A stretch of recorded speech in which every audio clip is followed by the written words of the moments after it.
How do we look? What parts of our bodies can be seen? You can see yourself, right? Is this like what I do with my hands? God, this is gonna be annoying. I don't know if... You know what I'm gonna do? What's annoying? I only have one mic to use, so I'm gonna stick it on something and put it in the middle of us. Okay. Is there like... Oh, okay. We're just gonna stick this here in between us somehow. You could also maybe put it... Oh, that's fine. I think that's fine. It's gonna work. You don't need to talk into it or anything. It's close enough too. Cool. So, alright guys, welcome to the channel. This is my twin brother Neil. Hey. Oh man. Alright, so... We're fraternal twins, if you're wondering. Yes. And we only have one microphone, so I made this makeshift... Well, I have two of these Rode mics, but hopefully you guys can hear us well. But, yeah, we both just did ketamine together, so I've been sharing my experiences, and I wanted to bring my brother on the channel and introduce him to you guys and talk about it a little bit. So Neil's a social worker. He's working on getting his LCSW. Yeah, so he can delve into these type of things. So for me, I started doing ketamine for my mental health I started having issues with Lyme disease, and both the disease itself and then also just sort of what comes with sort of like the processing of that. But yeah, anyway, I mean, I've talked about how psychedelics can be helpful in the past, really, for a lot of different avenues of mental health, but ketamine specifically has been just really, really helpful for me, and it was just awesome to be able to do it with Neil, to have that experience together. It was great. Yeah. All right, so I'm not talking the whole time. What would you say about your first experience? Yeah. So I had never done such an introspective psychedelic experience before. I've definitely gotten benefits in the past dealing with like my own mental health issues like depression and anxiety, like just getting insights that I can use to work on and improve myself through trips with psilocybin. But I've never done it in a way where you have like eye shades and headphones and you're just kind of to yourself on a little journey. So that was very different for me, and was definitely pretty nervous before. Yeah. I mean, also like with the IV drip, I get a little clammy when I do like shots and stuff, any kind of needle stuff. But the nurse was very comforting, and just the setting they provide. Yeah, it's a super chill room. You're in this like, I don't know. I joked like the first time because Neil came with me for one of my sessions before he and I did it together, and I was like, yeah, it's very California, right? Like like if you could, you're sort of almost what you would picture as a stereotypical room for psychedelic use. Like it's, there's like sort of an ambient light. There's like a plant or two. There's a beanbag chair that I laid in to do it today. There's another chair that Neil was in. So like the feng shui is very much fitting the vibe of calming and comfortable and safety. So that's really, really cool and really, really important. And just the headspace they set you up in, like we talked for probably 30 minutes before of just intentions and, doing breathing to get settled and just focusing on what we wanted to get out of the experience. And that was a huge, huge help. All right. I've done YouTube videos before where I very much regret it, where Yeah. Anyway. It's like a waste of time. So just checking, but we're good. Cool. But yeah, that was crazy. Yeah. So Neil went into it just pretty open-minded, like he was saying, like nervous because he had never done this before, even though he had done some psychedelics in the past. You did. Do you want to tell them about that? You don't have to, I guess, but if you want. Yeah, I mean, I guess we don't have to go into specifics, but I've probably had a dozen or so, maybe more. Just like of varying doses, trips. Yeah. I guess I haven't had it.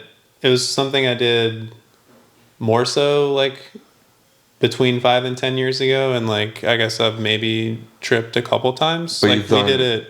You've done LSD. You've done mushrooms. Yeah. Basically those two, Okay. mostly mushrooms, LSD just once. And I've only done mushrooms, but I've done ketamine before he did. Right. Yeah. This was your 9th session where it was my first. Right.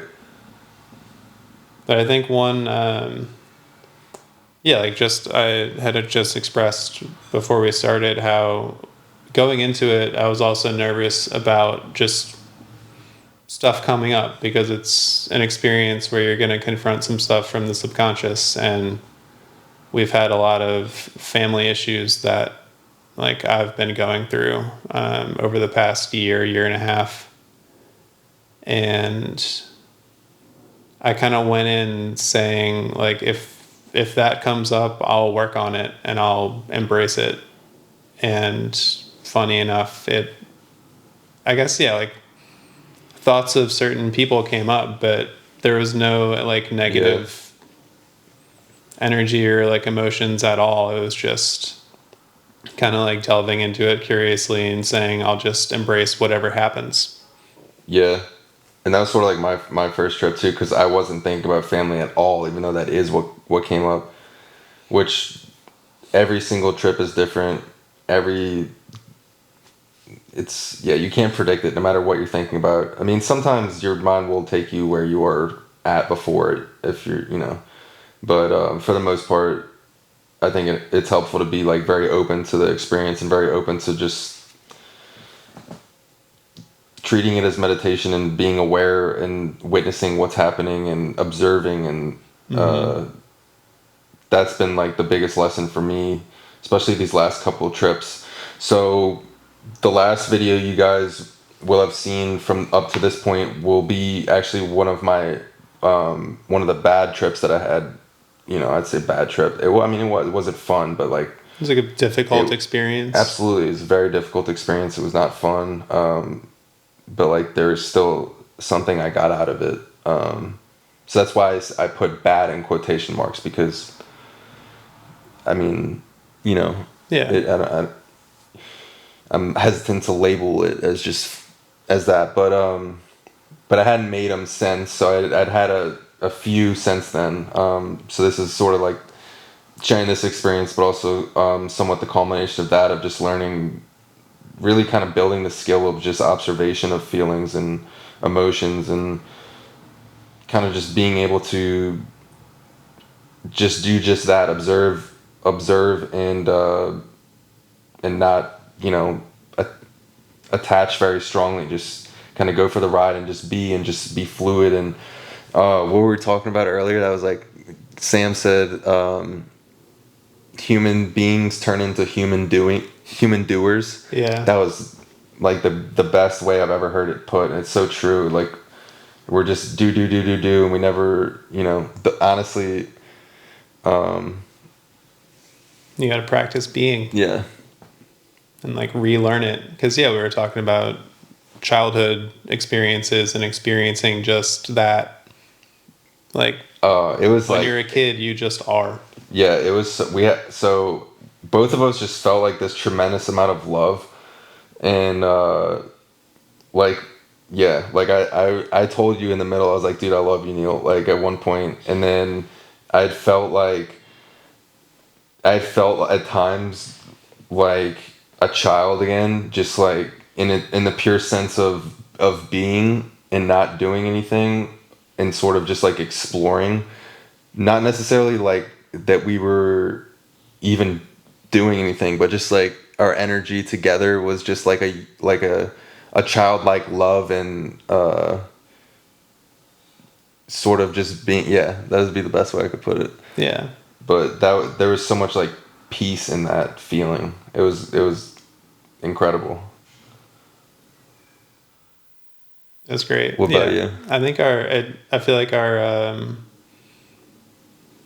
intents or like intentions kind of crossed over because you had said that you wanted to just experience joy Right. and be open to joy, and I wanted to be just open to the experience and curious and explore what a ketamine experience is like. And I feel like I did that, but I also got some of that, like I was bathing in an ocean of love at one point. Like I Yeah. feel like that's pretty joyful.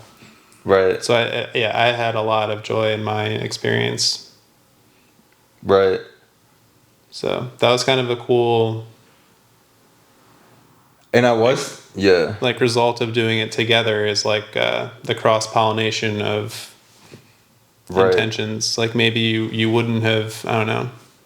It would have been different if we had done it separately, I think. Yeah.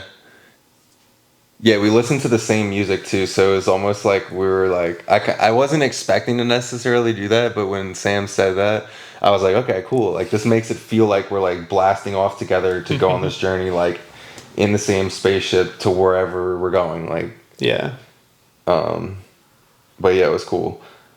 Yeah, there's definitely some like, yeah, like you said, like crossing of energy throughout the experience, even though we're both have our head shades on and we both have our headphones on, and Right. we're both very much like tripping in our own experience that is singularly our minds, but the energy is sort of, I think that's what's yeah. most fascinating for me is the fact that, because all of my previous experiences have been just you're out and with other people and interacting with them, and like that's how you're connecting. And I've like definitely had experiences where you like connect a Yeah, like, lot while you're on psychedelics, but right. so I wondered if this would be different because we were both so introspective. But then it's like you're immediately done and you like look over and you're just like, all right, like that Yeah. was it. And then you like share your experience and it's still like I feel just as connected Yeah, as if no. we had like talked the whole time. Right. Yeah, exactly. Yeah, no, that was wild. At one point I was like, are you in my, I was like, can you think my thought? Can you like, are you like, like, are you like seeing my thoughts? Are we, what's going on here? Yeah, that was cool. Yeah. That was cool. Very cool. Get yourself a twin and try it. Yeah. Uh, very fun. Yeah. Anything we should say uh, to, to part ways in the video? I don't know. I feel like that was probably like get yourself a twin and try it. No way to beat that. Yeah. Yeah, dude. Thanks for coming. Thanks for doing this. We'll look back on this in 20, 30 years because we're going to be old one day. That's hopefully.